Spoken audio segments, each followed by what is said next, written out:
E aí pessoal, todo mundo já conhece o grande Capitão América, mas o que ninguém sabe é que o seu destino mais cruel não aconteceu nos cinemas, e sim nas HQs. Em uma das histórias mais impactantes da Marvel, a morte de Steve Rogers não foi um simples fim, mas um catalisador que explorou a dor e o luto de todos os heróis. E hoje a gente vai mergulhar na minissérie O Filho Caído, a morte de Capitão América. Se você é fã de histórias em quadrinhos, filmes, desenhos e muito mais, já se inscreva no canal Pulso Nerd, ative as notificações e me ajude a bater uma meta aí de 1000 visualizações neste vídeo aqui. Sem muita enrolação, bora lá pro vídeo. O ponto de partida para a saga Filho Caído é o dramático final da Guerra Civil. Essa minissérie de 2006 e 2007, escrita por Mark Millar, concentrou-se em uma profunda fissura na comunidade dos super-heróis, desencadeado pela Lei de Registro de Super-Humanos. E quem liderava essa facção contra essa lei era Steve Rogers, o Capitão América, que entrou em um conflito direto com seu antigo aliado, o Homem de Ferro. Essa batalha não era apenas física,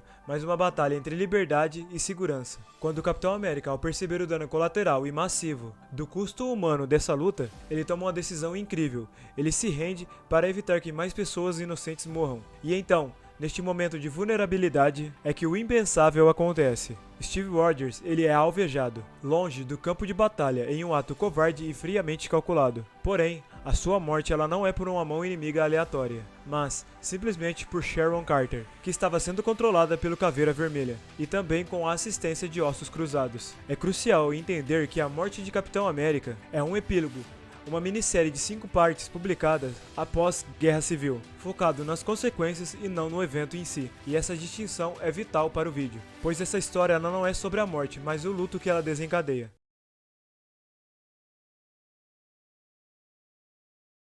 A genialidade de Filho Caído, ela reside em sua estrutura narrativa, que espelha os 5 estágios do luto: negação, raiva, barganha, depressão e aceitação, onde cada capítulo é dedicado a um herói diferente e ilustrado por um único artista, o que reforça então a individualidade de perda. Número 1, Wolverine. A negação ela é representada por Wolverine, o herói mais cínico e brutal da Marvel. Ele se recusa a acreditar que o Capitão América, um símbolo máximo de esperança, possa ser derrotado por um simples tiro, sendo então que essa descrença de Wolverine é a voz de nós fãs, que não podemos aceitar que Capitão América, que morreu e voltou em tantas outras circunstâncias, tenha um fim tão simples. Sua negação o leva a confrontar o Soldado Invernal e invadir a base da SHIELD, para então poder ver o corpo do Capitão com seus próprios olhos, recrutando também Demolidor para usar os seus sentidos na busca então pela verdade. Mesmo confirmando a morte de Capitão, a sua dúvida ainda persiste ao notar a ausência do escudo, o que o leva então a acusar Tony Stark, que tem um plano para criar um substituto. A raiva ela não é direcionada a um único inimigo, mas manifesta-se como uma fúria coletiva, que reabre então as feridas de Guerra Civil. Os Vingadores então, que ainda estão divididos, expressam então as suas dores de maneiras diferentes. A equipe de Tony, os poderosos Vingadores, canalizam a sua dor vital contra o Tubarão Tigre, que o usa como um saco de pancadas para extravasarem a sua fúria. A violência descomunal para que eles sentem nesse momento de perda. Enquanto isso, os novos Vingadores que estavam ao lado do Capitão se reúnem em um tenso jogo de pôquer. A conversa sobre a morte de Capitão e os eventos recentes de Guerra Civil elevam uma tensão grande no ar, quase levando um confronto físico entre os próprios heróis. Essa raiva aqui, ela não é apenas um sentimento, mas a manifestação de um fracasso coletivo, onde a morte de Steve ela é vista como uma trágica consequência de sua própria divisão ideológica. O Gavião Arqueiro, que também tinha sido considerado como morto, ele volta e confronta Tony Stark. A sua jornada, ela simboliza a barganha, uma jornada para encontrar um novo propósito ou uma forma de dar sentido ao luto. E em um momento mais filosófico da saga,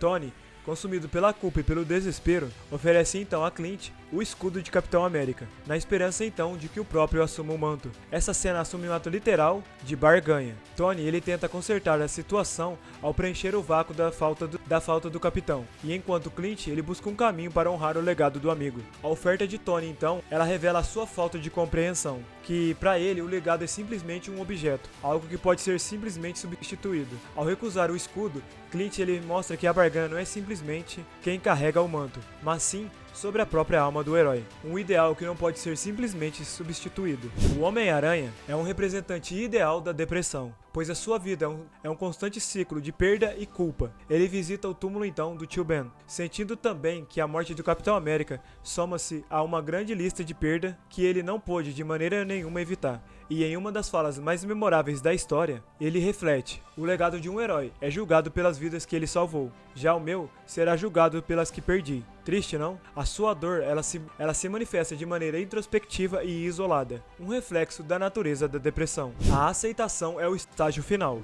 culminando em um funeral com honras militares, um evento de escala presidencial que reúne heróis e vilões, e também civis, em um ato de união após os eventos de guerra civil. No entanto, a verdadeira aceitação vem através do discurso do Falcão. Ele reflete que, apesar das divisões, todos se uniram em luto por Steve Rogers. Falcão, ele ressalta que o que importava não eram os títulos que ele carregava, mas sim o homem por trás do uniforme. O funeral, ele simboliza o momento de cura para os super-heróis. O corpo do capitão é então afundado no Ártico, em um momento simbólico de como ele foi encontrado décadas antes. Este ato final de adeus é uma aceitação de que Steve Rogers pertence à história, mas que o ideal que ele representava ainda vive. Embora Filho Caído marque um fim emocional, a história de Capitão América ela não termina ali. A Marvel estabeleceu que o legado de Steve Rogers é tão forte que o manto ele deve continuar. A decisão de quem herdaria o escudo foi um ponto central na narrativa. A escolha ela recaiu sobre ninguém menos que Bucky Barnes, o melhor amigo de infância de Steve Rogers. Após receber uma carta de Steve e ser convencido por Tony Stark, Bucky então aceita o peso do escudo e o seu uniforme, tornando-se então o novo Capitão América. Essa sucessão é um ponto crucial e uma das maiores diferenças em relação à história dos cinemas, onde Sam Wilson foi o escolhido. A história de Bucky como Capitão América é uma história complexa de redenção, e nos mostra que o legado de Steve é capaz de transformar até mesmo aqueles que foram usados para o mal. No fim, a história de Filho Caído não é simplesmente sobre morte, mas sim o que acontece depois. É uma prova de que para os heróis da Marvel, a maior batalha é sempre interna. O luto por um amigo, a dor de uma perda e a aceitação que o legado é mais que o homem é o que realmente importa. A morte de Steve ela não foi um fim, mas um catalisador que uniu os heróis para o futuro. E se você gostou dessa análise, não esqueça de curtir o vídeo e comentar aí embaixo o que você achou dessa história.